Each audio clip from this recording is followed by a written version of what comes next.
a 27-year-old civil engineer, was getting ready for a business trip. She was traveling to China to study the market for finishing materials. Just before she left for the airport, her phone rang. It was her sister. Hey, are you ready? Did you check everything? Yeah, I'm just finishing up. It's only a few days. I'll be back soon. Okay, just be careful. Let me know as soon as you land. I will. That was the last time they spoke, and it was the last time her sister would hear her voice for a very long time. Once the call ended, Nazrawit went to the airport and boarded her flight. After a quiet 10-hour journey, she touched down in Guangzhou, China, and grabbed her luggage. As she walked through security, an officer suddenly stopped her.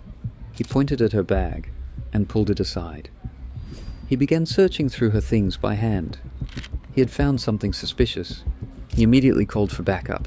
Confusion turned to fear as police surrounded her. They didn't explain. They simply took her away, moving her through the airport to a secure, private room for questioning. Back home in Ethiopia, her sister sat by the phone. She was waiting for her sister to call and say she arrived. But the call never came.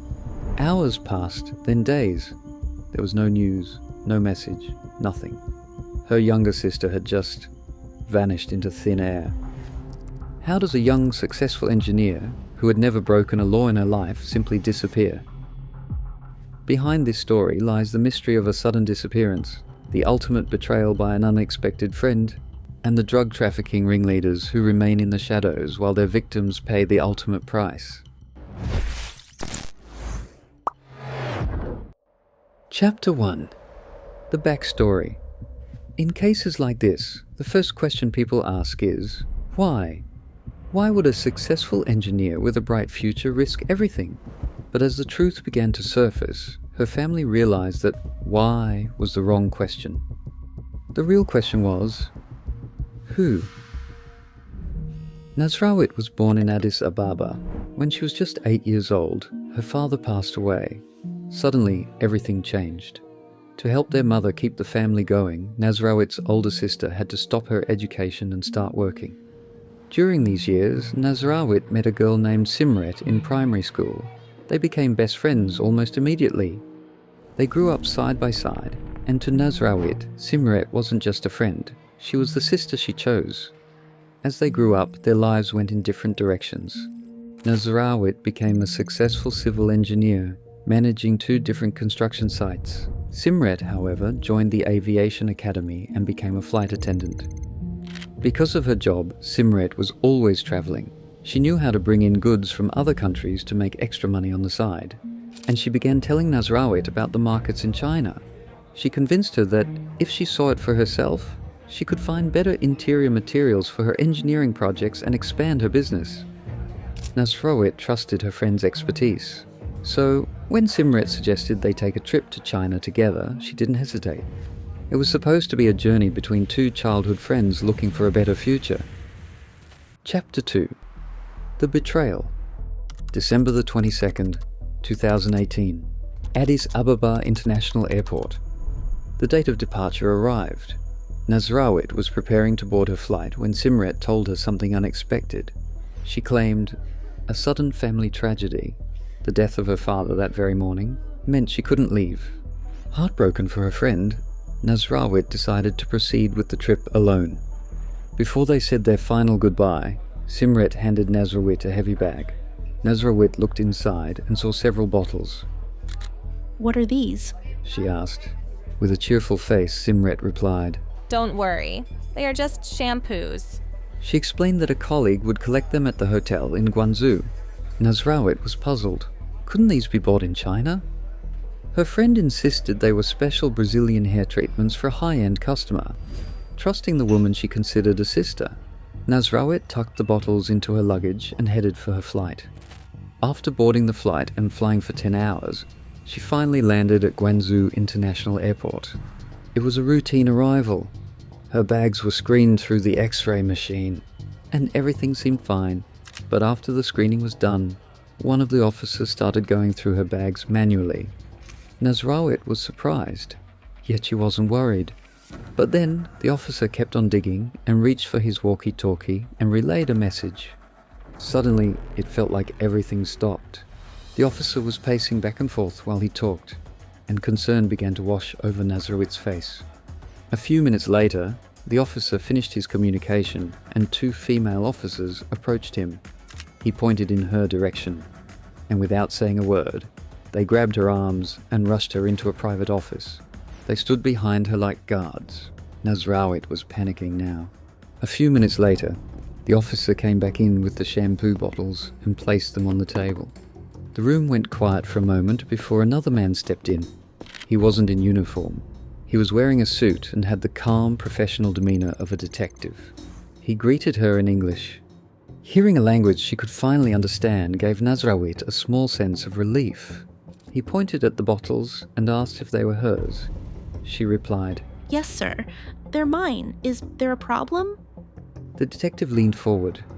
He told her that during the search, they discovered that the bottles were filled with dissolved narcotics. Nazrawit was stunned. Her ears started ringing and her vision became blurry. She couldn't process what she was hearing. Then the detective asked, Do you know that smuggling illegal substances into China is a capital offense? She tried to stay calm, but terror took over. With her voice shaking, she told the detective everything she knew. She explained how her childhood friend had handed her the bottles at the airport, claiming they were just shampoo. She told him about the plan to wait at the hotel for a colleague to collect them. The detective asked, Who is this colleague? Nazrawit had no name to give. She explained that she was supposed to email her friend once she checked in, and then the contact would be sent. It was a story the detectives had heard 1,000 times before. They weren't buying it. The officer ordered his men to take her to jail and launched an official investigation. It was her first time leaving her country. It had turned into a nightmare she couldn't wake up from. Chapter 3: The Aftermath. Back in Ethiopia, the silence was deafening. Her sister was waiting for a call that never came. When hours turned into days, the family began to panic. Being responsible for a younger sibling, the older sister called Ethiopian Airlines. They confirmed that Nazrawit had safely departed from Addis Ababa International Airport. But after that, she had simply vanished. The family was in disbelief. They knew Nazrawit, they knew her character, her hard work, and her dreams. They couldn't stand by and do nothing while she sat in prison fighting for her life. The investigation results didn't have good news either. The contents of those shampoo bottles were 67% pure cocaine. It had been chemically dissolved to look and smell exactly like shampoo, and it was no ordinary amount. The weight of the cocaine Nazrawit had unknowingly carried was 5.65 kilograms, and the punishment for possession of illegal substances like cocaine is the death penalty. While the family suffered in private, the news of a successful Ethiopian engineer being jailed for drug trafficking spread like wildfire across the nation.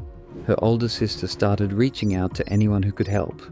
The story eventually reached the ears of Ethiopia's Prime Minister, Abiy Ahmed. At that time, he was preparing to head to a summit in China, and he carried her fate with him. After meeting with Chinese authorities, he returned with a glimmer of hope. The immediate threat of the death penalty was off the table, but she was still in a women's maximum security prison. She had been used as a mule. Exploiting innocent people is a standard tactic for these syndicates. Nazrawit was a victim, a pawn used by someone she trusted, but her case raises a chilling question.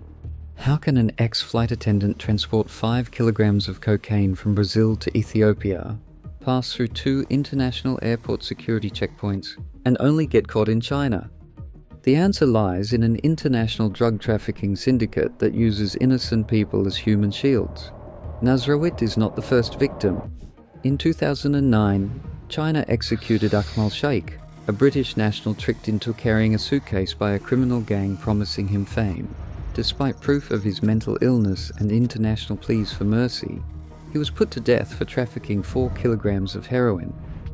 This is the deadly reality of the system Nazrawit is trapped in.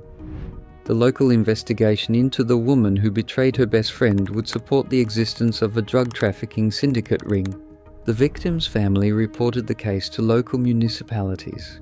Investigations were started, and her supposed friend Simret was called in for questioning. But right after she received the news of Nazrawit's arrest, Simret fled to Kenya. and only returned a week later. She admitted to giving Nazrawit the shampoo bottles but claimed she had no idea about the cocaine. She admitted she had brought them from Brazil before, yet now she insisted she didn't know their contents. During the investigation, she tried to flee to Thailand again and was caught. She was jailed, but she continued to maintain her innocence. She was released on bond, but a few weeks later, she was arrested again alongside a culprit named Solomon Sagaye on suspicion of drug possession. When police found strange substances in Solomon's home, he claimed they were nothing more than protein powder. Even though all the clues lead to Simret Karsai being the culprit, the police couldn't substantiate a convincing case, so she remained free until further evidence surfaced. But after a few months, she disappeared from the country. Later, the Ethiopian Attorney General's office stated that the bottles found in Nazrawit's luggage were obtained by Simret from Brazil. The investigation dragged on for some time, and the court finally sentenced her to 18 years in prison, but she was not there to serve it. She was gone. While the real criminal with the right connections went free, Nazrawit remains in a Guangzhou maximum security prison. She is allowed to contact her family once a week for 10 minutes over the phone with supervision, and was even rejected from owning a Bible, as the Chinese prison prevents any religious or political books. After being jailed for 2 years, the death penalty for the possession of narcotics was reduced to life in prison. The tedious political and diplomatic negotiations finally worked, and the Chinese government helped by reducing the sentence. Nazrawit had never committed any crime, and even though information about the real criminal's betrayal was given to the Chinese government, it unfortunately didn't change her fate. After 8 years, she's still in that same prison. She was jailed when she was 26, and she is 34 today. The most productive time of her life is being wasted in a prison cell. She now reads interior design books, has taught herself Mandarin, and helps translate in prison. Her family sends her $100 every month. After years of isolation, she was finally able to see her older sister, but through a glass and a phone, with a person monitoring her every conversation. She needs to look for approval from her handler before answering any question. Despite all this hardship, she told her family that she has forgiven the childhood friend who betrayed her